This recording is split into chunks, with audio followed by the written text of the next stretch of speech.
అందరికీ నమస్కారం. హిందూ లైబ్రరీకి స్వాగతం. తెలుగు నెలల్లో ఒక్కో దానికి ఒక్కో ప్రాముఖ్యత ఉంది. అలాగే మార్గశిర మాసం కూడా చాలా ప్రత్యేకమైంది.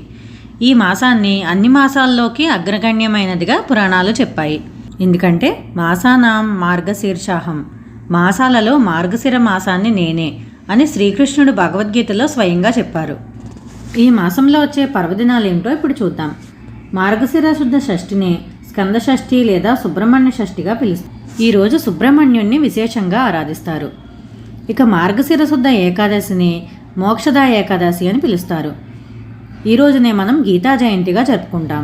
భారతీయ ఆధ్యాత్మిక జగత్తులో శిఖరాయమానంగా నిలిచిన భగవద్గీతను శ్రీకృష్ణ భగవానుడు మానవాళికి బోధించిన రోజే గీతా జయంతిగా మనం జరుపుకుంటాం. కొన్నిసార్లు ముక్కోటి ఏకాదశిని కూడా మనం మార్గశిర శుద్ధ ఏకాదశి రోజే జరుపుకుంటాం. కొన్నిసార్లు అని ఎందుకన్నానంటే మనం మార్గశిర శుద్ధ ఏకాదశి అనేది చంద్రమానం ప్రకారం చూస్తాము. అలాగే ధనుర్మాసం అనేది సౌరమానం ప్రకారం జరుపుకుంటాం. అంటే మనం నెల పెట్టడం అంటాం కదా, నెల గంట పెట్టడం, నెల సంక్రమణం అంటాం కదా, అది ధనుర్మాసం వచ్చినట్టు అనమాట. ధనుర్మాసం వచ్చిన తర్వాత వచ్చే శుద్ధ ఏకాదశినే మనం ముక్కోటి ఏకాదశిగా జరుపుకుంటాము. ధనుర్మాసం వచ్చిన తర్వాతే మనకి మార్గశిర శుద్ధ ఏకాదశి వస్తే దీన్నే మనం ముక్కోటి ఏకాదశిగా జరుపుకుంటాము. ఈరోజు మనం విష్ణువాలయాలన్నిటిలోనూ కూడా ఉత్తర ద్వార దర్శనం చేసుకుంటాం.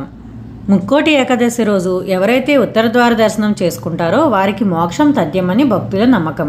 తిరుపతి, శ్రీరంగం వంటి ప్రముఖ వైష్ణవ క్షేత్రాల్లో ఈరోజు ఉత్తర ద్వార దర్శనం కోసం భక్తులు పోటెత్తుతారు. ఇక మార్గశిర శుద్ధ పౌర్ణమిని దత్త జయంతిగా జరుపుకుంటారు. ఈరోజు దత్తాత్రేయునికి విశేష పూజలు జరుగుతాయి. ఇక మార్గశిర మాసంలో గురువారాలు చాలా ప్రత్యేకమైనవి.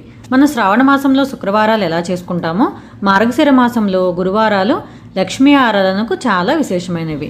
అలవాటు ఉన్న వాళ్ళైతే దాన్ని ఒక వ్రతంలా చేసుకోవచ్చు అన్నమాట. మార్గశిర మాసంలో ఎన్ని గురువారాలు వస్తే అన్నిటినీ కూడా వాళ్ళు లక్ష్మీ వ్రతం చేసుకుంటారు. అలా అలవాటు లేని వాళ్ళైతే మనం శ్రావణ మాసంలో 4 శుక్రవారాలు ఎలా అయితే పూజ చేసుకుంటామో అలా ఎన్ని వారాలు కుదిరితే అన్ని గురువారాలు లక్ష్మీ పూజ చేసుకోవచ్చు. ఇలా చేయడం వల్ల దరిద్రం తొలగి లక్ష్మీ కటాక్షం సిద్ధిస్తుందని స్వయంగా నారదుడు, పరాశరుడు కూడా తెలిపినట్లుగా పురాణ కథలు ఉన్నాయి. మార్గశిర మాసంలో కనక మహాలక్ష్మి అమ్మవారికి విశేష పూజలు జరుగుతాయి. ప్రత్యేక అభిషేకాలు, కుంకుమ పూజలు, అర్చనలు నిర్వహిస్తారు.